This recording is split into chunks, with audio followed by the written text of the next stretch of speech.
안녕하세요. 척수장애인과 가족 여러분. 저는 오늘 강의를 맡은 척수장애인 당사자이자 재활학과 의사로 일하고 있는 김동구입니다. 오늘의 주제는 파트 1 신경이성 통증과 파트 2 근골격계 합병증으로 준비하였습니다. 강의 말미에는 중요한 건강정보 2가지를 전해드릴 예정이오니 끝까지 시청해 주시기 바랍니다. 먼저 신경이성 통증부터 함께 살펴보시죠. 통증이 심하게 나타나기도 하고 특이한 증상으로 나타나는 경우도 많죠. 척수 손상 후 약 3명 중에 2명에서는 통증을 경험을 하고요. 3명 중 1명은 아주 심한 통증을 경험합니다. 가장 많은 통증은 근골격계 통증과 신경이성 통증인데요. 진료를 하다 보면 통증을 표현하는 기상천외한 표현들을 만날 수 있습니다.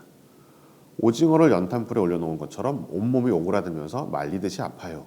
뻘겋게 달군 인두로 지지듯이 화끈거리면서 아파요. 살에서 피부를 벗겨낸 후 고춧가루를 뿌리듯이 아파요. 왜 이렇게 표현할까요? 그것은 통증이 척수 손상 전에는 전혀 경험할 수 없었던 통증인데 그 통증이 너무 심해서 머릿속으로 상상할 수 있는 가장 극심한 통증을 표현하는 것입니다. 신경이성 통증은 마비된 부위 아래로 발생하고 치료하기 힘든 통증입니다. 마비된 부위부터 손가락 또는 발가락 끝까지 24시간 계속되는 통증이 나타납니다. 통증의 증상은 다양해서 전기가 오듯이 저린 통증, 열이 나듯이 화끈거리는 통증, 시린 통증 등 다양한 통증으로 나타납니다. 신경이성 통증은 병원 진료를 통해 약물 치료로 관리해야 합니다. 많이 쓰는 약은 성분명으로 가바펜틴, 프레가발린, 아미트립틸린, 트라마돌 등이 있으며 다양한 상품이 처방되고 있습니다. 안타깝게도 신경이성 통증은 약으로 통증의 강도를 줄일 수는 있지만 완전히 통증을 없애기는 어렵습니다. 그래서 꼭 아셔야 할 점은 어느 정도의 통증은 받아들여야 한다는 것입니다. 통증을 완전히 없애기는 어렵고 평생에 친구처럼 데리고 살아야 되는 경우가 대부분이라서 어느 정도는 받아들이면서 일부는 그러려니 하면서 견뎌내는 것입니다. 척수장애인들이 겪는 통증은 특이한 증상으로 나타나는 경우가 많은데요. 그 통증들을 분류하여 살펴보겠습니다. 첫 번째 레벨 통증, 경계통입니다. 몸통 부위의 허리띠를 졸라맨 듯한 통증이 오는 경우에 레벨 통증, 경계통일 가능성이 있습니다. 이 통증은 대개 감각이 있는 부위와 없는 부위의 경계선에 몸통을 삥 둘러서 나타납니다. 척수신경 손상으로 나타나는 신경이성 통증의 한 종류인데요. 이때 경직, 강직과 구분하기 어려운 경우가 있습니다. 치료는 신경이성 통증과 마찬가지로 약물로 치료를 하며 일부는 그러려니 하면서 받아들여야 합니다. 수술적 치료 방법도 다양하게 시도되고 있습니다. 뇌에 자극을 주는 경두개 자기자극법과 뇌 심부 자극술, 척수에 신경 자극기를 심어주는 방법과 척수에 감각신경이 들어가는 부위인 후근 진입부에서 수술적 처치를 하는 방법들이 있습니다. 하지만 안타깝게도 효과를 보지 못하는 경우도 많아서 아직까지 국내에서는 수술적인 방법이 제한적으로 사용되고 있습니다. 두 번째, 내장성 통증입니다. 내부 장기에 나타나는 통증, 즉 맹장염, 당남염, 신장결석, 장폐색 등을 내장성 통증이라고 부릅니다. 척수 손상 후 감각이 마비된 부위에서 맹장염이나 복막염 등이 생기면 정확한 진단이 어려워서 통증을 발견하기 힘든 경우가 있습니다. 갑자기 통증이 심해지면서 호전이 안 되고 복부 근육이 경직이 심해지고 열이 나는 경우에는 내부 장기의 원인에 의한 통증도 생각해 보아야 합니다. 이럴 때는 꼭 병원에서 진료를 받아야 합니다. 세 번째, 자율신경 이상반사증입니다. 자율신경 이상반사증, 흔히 자율신경 과반사증이라고 불리는데요. 주된 증상은 혈압이 상승하여 두통이 심해지고 안절부절 못하고 식은땀이 나며 피부에 소름이 돋고 붉어지는 증상이 나타납니다. 코가 막히기도 하고요. 가슴이 조이거나 꼭 죽을 것 같은 통증 등으로 증상이 나타날 수도 있습니다. 가장 많은 원인은 방광 문제입니다. 그중 방광의 과도한 팽창이 흔한 원인으로 방광의 과팽창 여부를 확인하고 소변을 빼주어야 합니다. 유치 도뇨관을 가지고 있는 경우 소변줄이 막힌 것은 아닌지 확인해야 합니다. 그 외에도 딱딱한 변이 차 있거나 피부의 손상, 골절 등 마비된 부위에 생기는 어떤 나쁜 자극도 원인이 될 수 있습니다.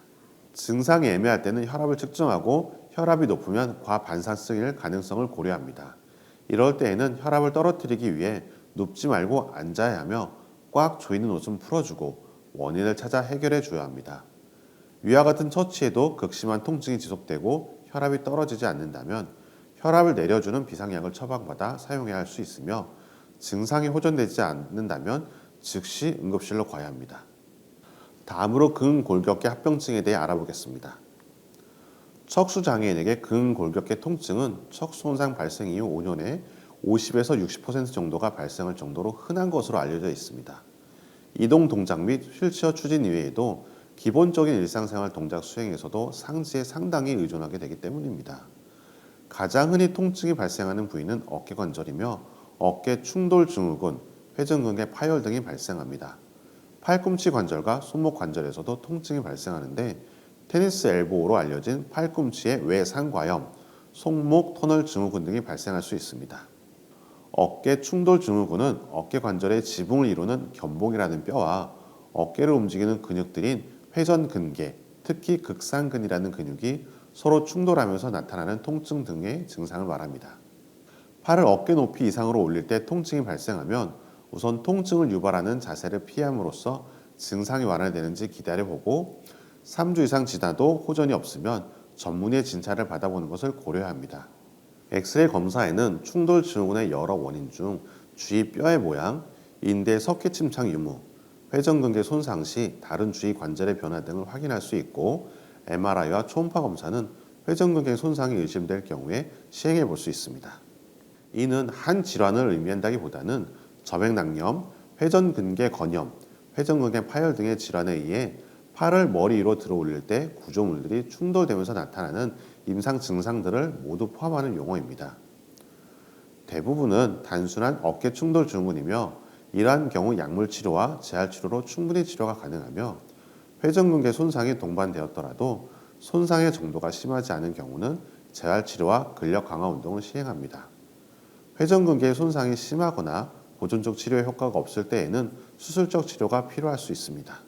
회전근개 파열, 어깨 관절낭에 인접해 붙은 4개의 근육으로 극상근, 극하근, 견갑하근, 소원근이 있는데 이들의 주요 기능이 팔을 안으로 또는 밖으로 돌리는 회전 기능을 하기 때문에 회전근개라고 불립니다.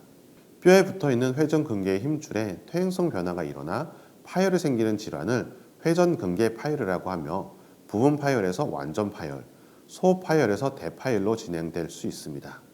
어깨 관절의 앞 옆쪽에서 아래쪽까지 내려오는 통증이 생기며 팔을 들어 올리거나 무거운 물건을 들어 올릴 때 통증이 악화되면 관절 운동 범위가 줄어들게 되고 심해지면 근력 약화도 나타납니다. 초음파 검사와 MRI 검사를 통해 회전근개 파열 유무뿐만 아니라 파열의 크기와 정도 등을 알 수 있습니다. 치료는 나이, 직업, 필요한 기능의 정도, 파열의 크기, 기능 저하의 정도, 손상 기전, 통증의 정도 등을 감안하여 결정하게 됩니다. 힘줄의 파열이 부분적으로 있는 경우 우선 비수술적 치료를 먼저 시행하지만 힘줄의 전체 두께가 파열된 전층 파열의 경우 일반적으로 관절경을 통한 수술적 치료를 시행하게 됩니다. 비수술적 치료는 약물 또는 주사를 이용한 통증 치료, 스트레치를 이용한 관절 운동, 어깨 주위 근력 강화 운동 등이 있습니다. 테니스 엘보 외상과염, 팔꿈치 통증 중에서 가장 흔하게 발생하며 손목을 올릴 때 사용하는 근육의 인대가 부착되는 팔꿈치 관절 바깥쪽에 통증이 발생합니다. 척수장애인에게는 반복적인 이동 동작 수행에 의해 통증이 발생하게 됩니다. 대부분 병원 진료를 통해 진통소염제, 물리치료, 근육 강화 운동 등의 비수술적 치료를 통해 호전을 보이지만 호전이 더딜 경우 스테로이드 주사를 사용할 수 있습니다. 손목 터널 증후군, 수근관 증후군, 손목 중앙을 지나는 정중신경이 손목 부위에서 눌려 발생합니다. 흔히 엄지, 검지, 중지 손가락에 저림감을 느끼게 되고 심한 경우 저려서 새벽에 잠을 깨기도 하며 엄지손가락의 힘이 약해져 젓가락을 놓치거나 물건을 떨어뜨리기도 합니다. 정중신경의 손상 정도를 확인하는데 근전도 검사를 시행함으로 진단을 하게 되며 초음파 검사를 통해 정중신경의 주위 구조를 확인하기도 합니다. 질환 초기에는 손 사용을 줄이고 휴식을 취하거나 부목으로 손을 고정시키면 증상이 완화되기도 하며 병원 진료를 통해 진통소염제를 비롯한 약물 치료, 주사 치료, 그리고 물리치료를 병행하기도 합니다. 이런 비수술적 치료로 호전되지 않거나 손 저림 기간이 길어지거나 만성화되는 경우, 신경 손상이 심해 손가락 감각이 무뎌지고 근력 저하를 보이는 경우에는 손목 터널 중 인대가 누르는 부위를 작게 절개해 신경을 압박하는 부분을 끊어 발생 원인을 제거하는 수술적 방법이 있습니다. 어깨 통증 예방을 위한 방법. 어깨 과사용 증후군의 예방을 위해선 반복적인 팔의 사용을 줄이는 것이 중요한데 일상생활에서 통증 있는 관절을 완전히 쉬기는 어렵지만 몇몇 방법을 이용하여 어깨로 가는 부담을 줄일 수 있습니다.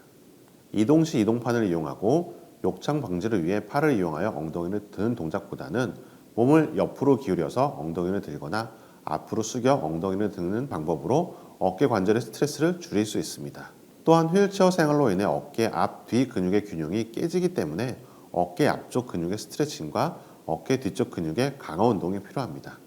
상지 과사용 증후군이랑 반복적인 동작이나 훈련으로 인하여 특정 관절의 인대에 반복적인 충격이 가해져 미세한 상처가 생기게 되고 이로 인해 만성 염증과 부종을 동반하는 등 만성적인 통증으로 발전하는 현상을 말합니다.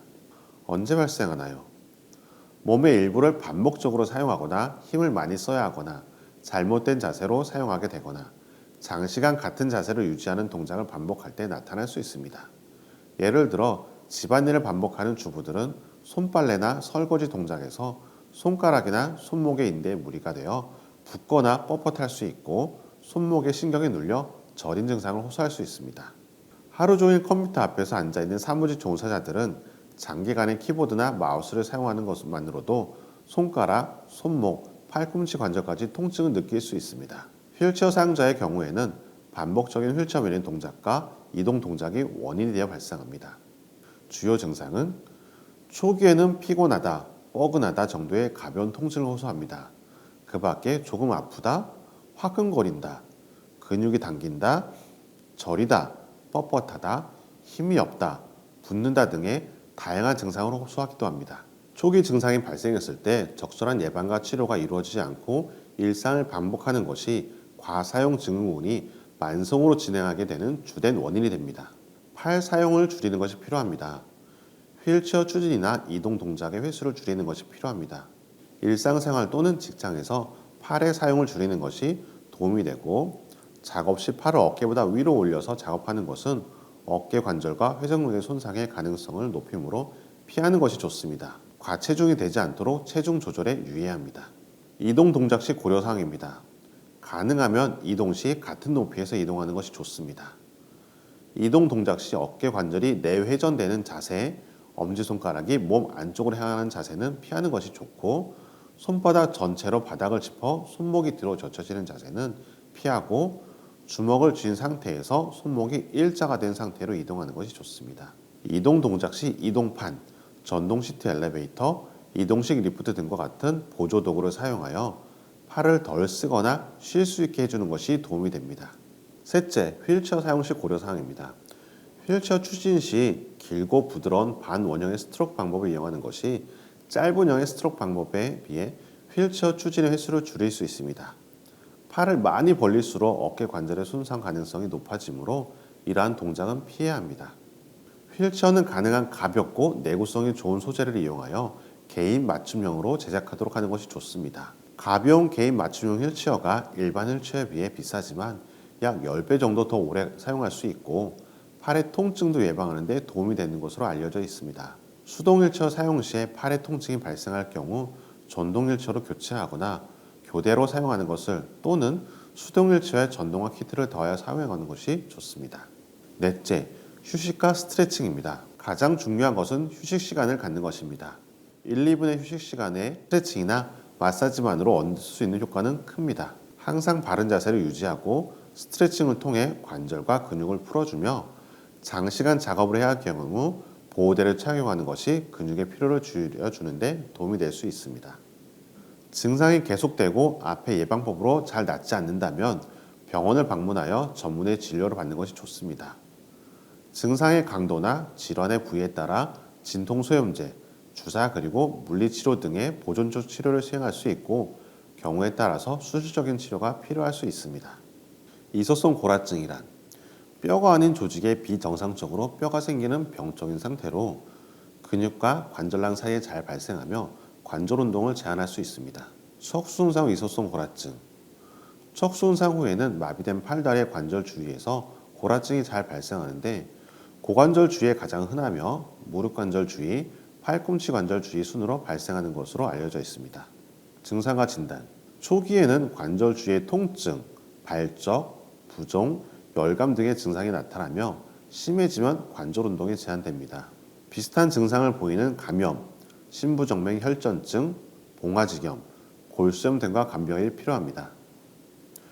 골화가 일어난 초기에는 엑스레이에 잘 나타나지 않으므로 초기 진단과 다른 진단과의 감별을 위하여 골 주사 검사나 MRI 검사가 필요합니다. 관절 구축이란 관절을 둘러싸고 있는 관절낭, 인대, 건, 근육 등의 수축으로 정상적인 관절의 운동이 물리적으로 제한되는 현상을 말합니다. 척수 손상 후의 관절 구축.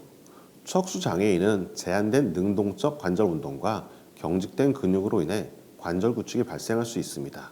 우리 몸의 관절은 지속적인 능동적, 수동적 운동에 의해 정상적인 관절 운동 범위를 유지할 수 있습니다.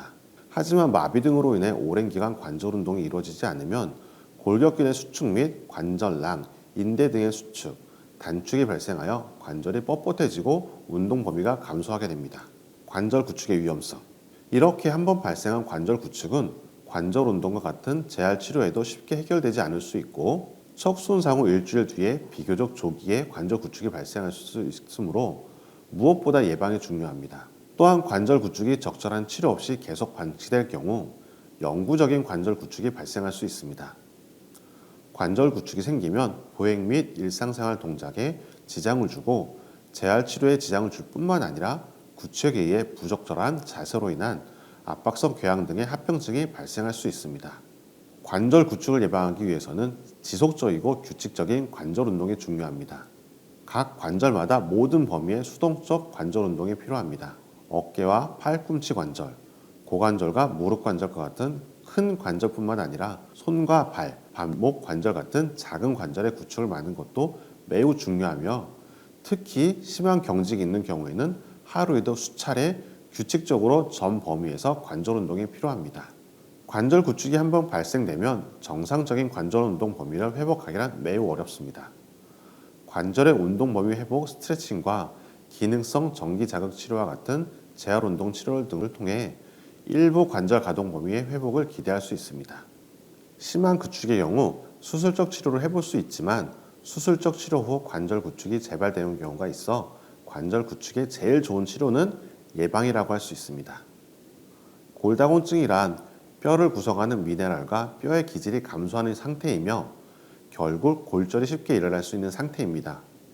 골다공증에 의한 골절의 특징은 일상적인 생활 가운데 발생할 수 있는 정도의 아주 작은 충격에도 골절이 난다는 것입니다.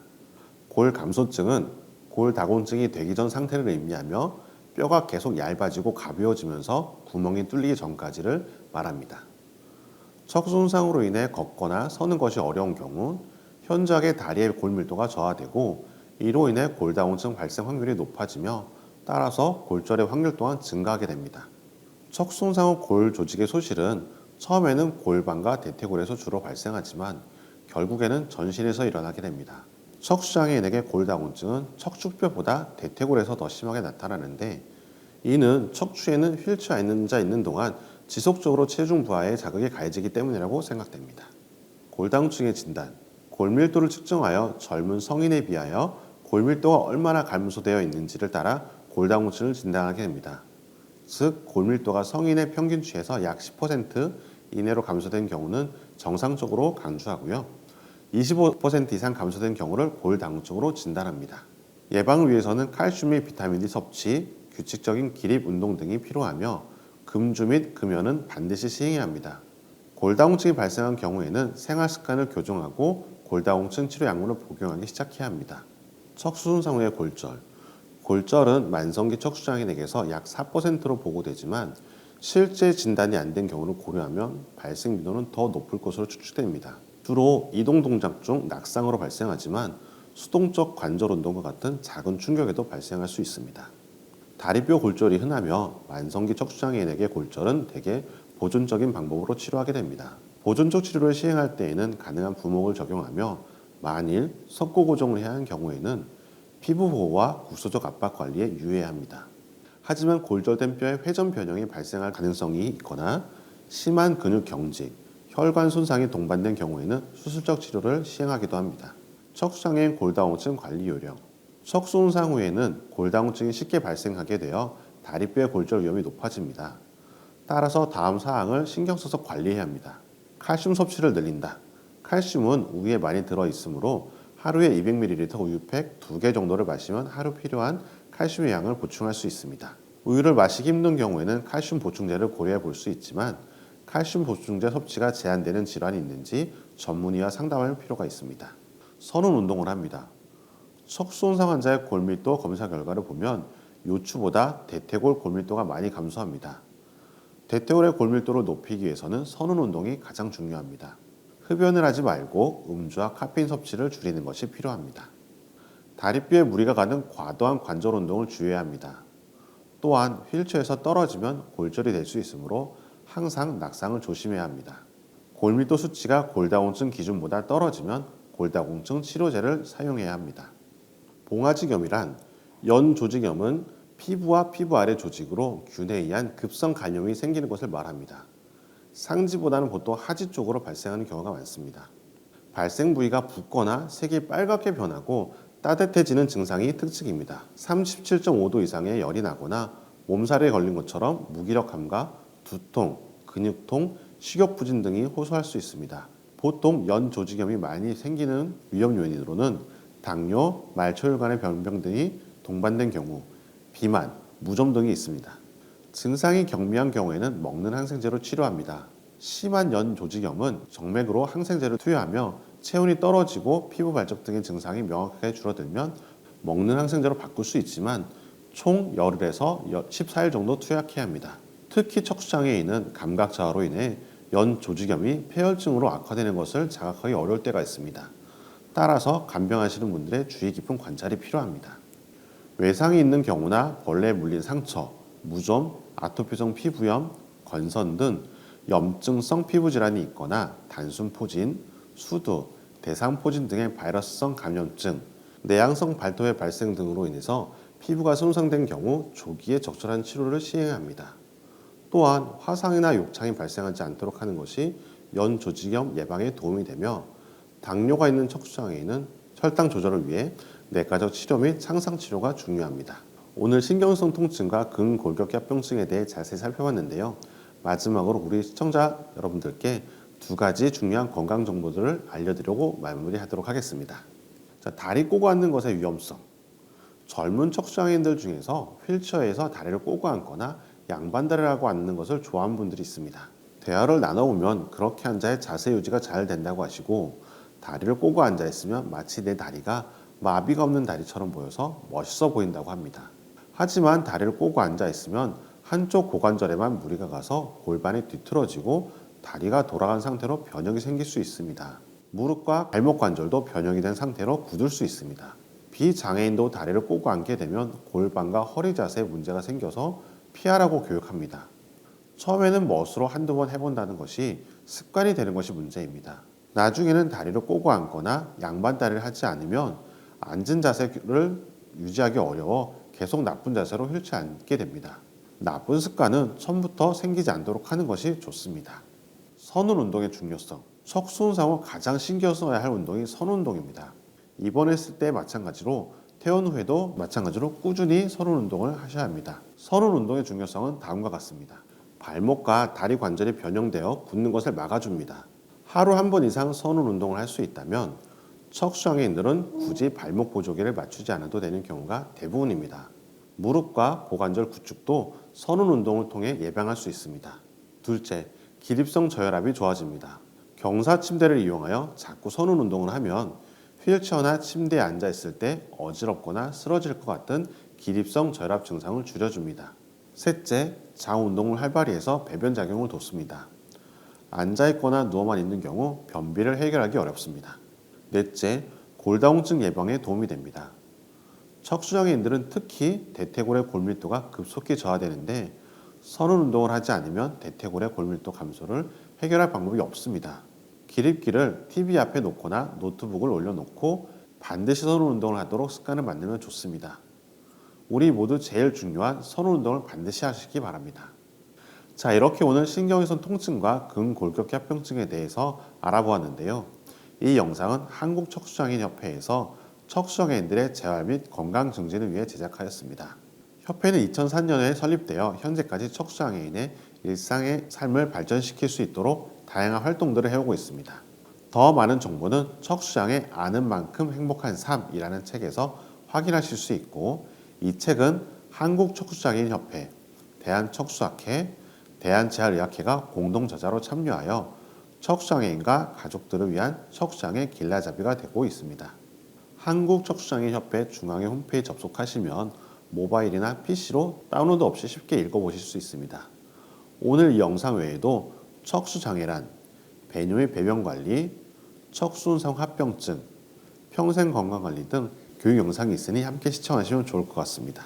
오늘 함께 살펴본 내용이 여러분의 일상에 도움이 되시기를 바랍니다. 이상으로 강의를 마치겠습니다. 감사합니다.